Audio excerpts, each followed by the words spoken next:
आज का जो हमारा टॉपिक है वो है परामर्श में निम्नलिखित विशेषता। यानी इससे पहला जो हमारा टॉपिक था वो था कि एक तरह की गाइडेंस और परामर्श।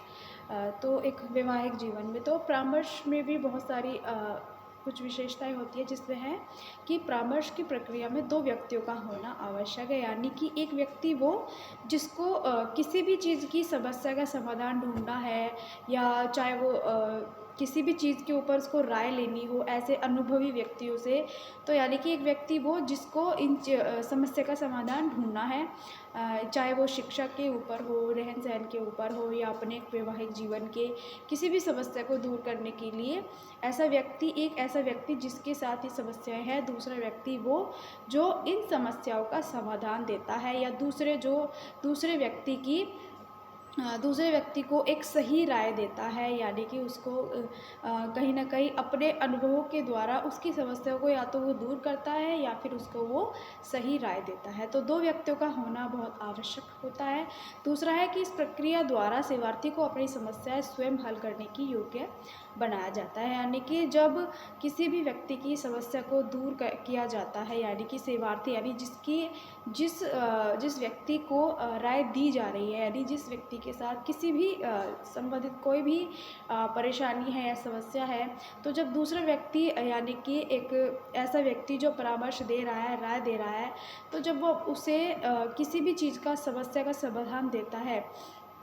तो उससे वो क्या सीखा, उसके साथ साथ वो व्यक्ति सीखता है कि अ, कितनी भी प्रकार की परेशानी या समस्याओं को किस तरीके से दूर किया जा सकता है, या किस तरीके से सुलझाया जाता है। तो धीरे धीरे इसी तरह व्यक्ति को अपनी खुद की समस्याओं को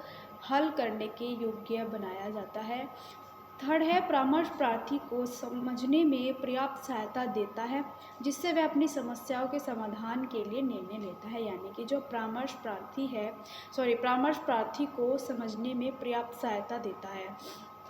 क्योंकि जब तक एक व्यक्ति किसी भी चीज़ को लेकर, जिस चीज़ को लेकर उसके मन में समस्या है, जब तक उस चीज़ के सही और गलत पॉइंट को नहीं समझेगा, तब तक वो उस समस्या या उसकी उस जो भी समस्या है, उस समस्या के कारण को वो नहीं समझेगा, तब तक वो उसका समाधान नहीं निकाल पाता। तो उसको समझने के लिए उसे पूरी सहायता दी जाती है, जिससे वो अपनी समस्या के समाधान का स्वयं से निर्णय लेता है। फिर आता है, परामर्श के फलस्वरूप परामर्श प्रार्थी की भावनाओं में परिवर्तन होता है। यानी कि जो उसकी सोच विचार होते हैं, या जो भी उसका कार्य करने का तरीका होता है, क्या होता है कि परामर्श के बाद, यानी कि जब किसी भी व्यक्ति को राय दी जाती है, तो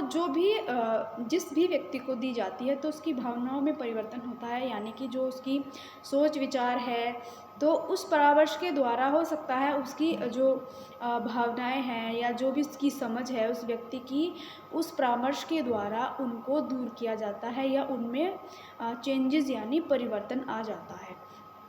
परामर्श एक ऐसी प्रक्रिया है जिसमें दो व्यक्तियों के मध्य विचार विमर्श होता है। यानी कि किसी भी एक मुद्दे को लेकर के, जिस भी व्यक्ति की समस्या है, या किसी भी मुद्दे को लेकर के जो व्यक्ति परामर्श देता है, उन दोनों के बीच में क्या होता है, विचार विमर्श होता है। यानी समस्या का समाधान के लिए काफ़ी अच्छे एक दूसरे को विचार दिए जाते हैं, विमर्श यानी कि कई बातें की जाती है उस चीज़ों को सुधारने के लिए, चाहे वो विवाह से संबंधित हो, या जीवन साथी के चयन के लिए हो, या शिक्षा के लिए हो, या बहुत सारी चीज़ें होती है। तो ऐसी ही अलग अलग प्रकार की समस्या को दूर करने के लिए क्या होता है कि ये दो व्यक्तियों के बीच में क्या होता है, विचार विमर्श किया जाता है। यानी कि उसको सही राय दी जाती है एक अनुभवी या शिक्षित व्यक्तियों के द्वारा, या जिन व्यक्ति को इन चीज़ की नॉलेज हो जाती है, या वे अपने जो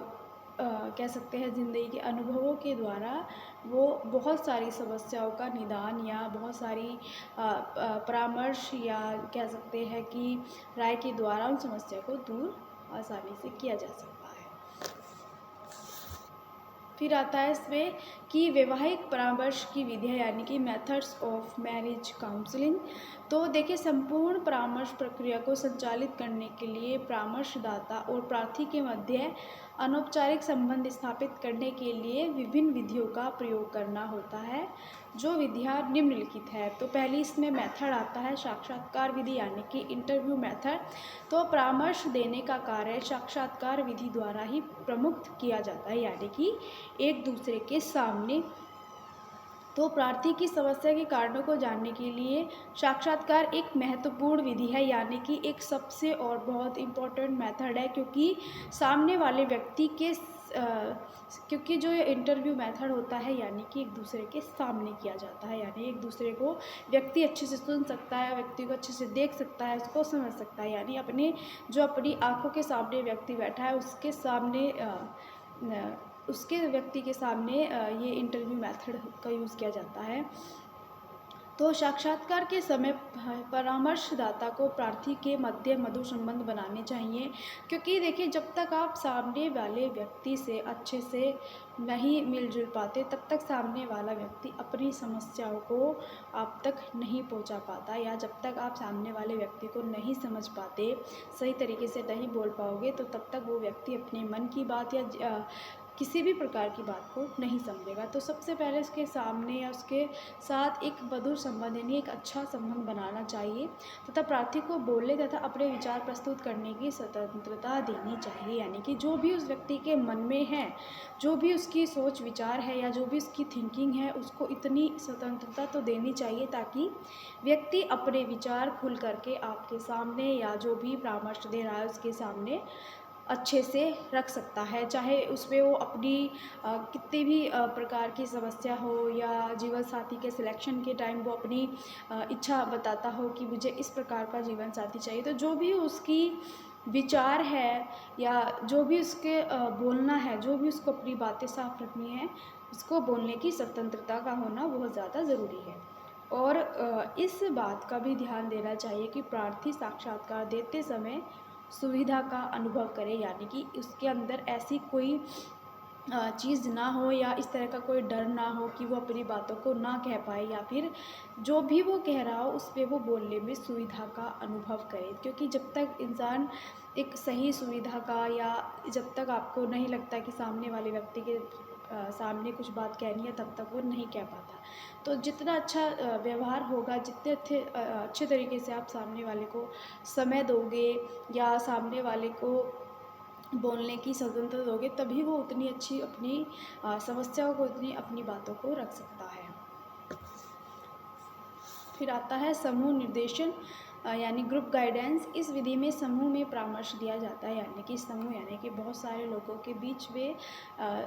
एक तरीके से परामर्श या राय दी जाती है। प्रार्थी के साथ अन्य सदस्यों को बुलाकर भी समस्या के बारे में बात की जा सकती है, यानी कि कई बार ऐसा होता है कि नॉर्मली घर में भी अगर किसी प्रकार की समस्या होती है तो घर के बाकी सदस्य भी उस मुद्दे पर बैठकर बात कर सकते हैं या करते हैं, ताकि हर एक व्यक्ति की राय के द्वारा भी कुछ समस्याओं का समाधान आसानी से निकल सकता है। तो इसी तरह उसके बाकी सभी सदस्यों के बारे में, यानी कि सभी सदस्यों को बुलाकर भी समस्या के बारे में बातचीत की जा सकती है, यानी इस मुद्दे के ऊपर बातचीत की जा सकती है। कई बार एक समस्या होने पर पति पत्नी तथा अन्य संबंधियों को साथ बुलाया जा सकता है, यानी कि कई बार ऐसा होता है कि छोटी मोटी गलतियाँ या छोटी मोटी लड़ाई झगड़ों के साथ भी क्या होता है कि जो उसके अन्य संबंधी होते हैं उन्हें भी बुलाया जा सकता है,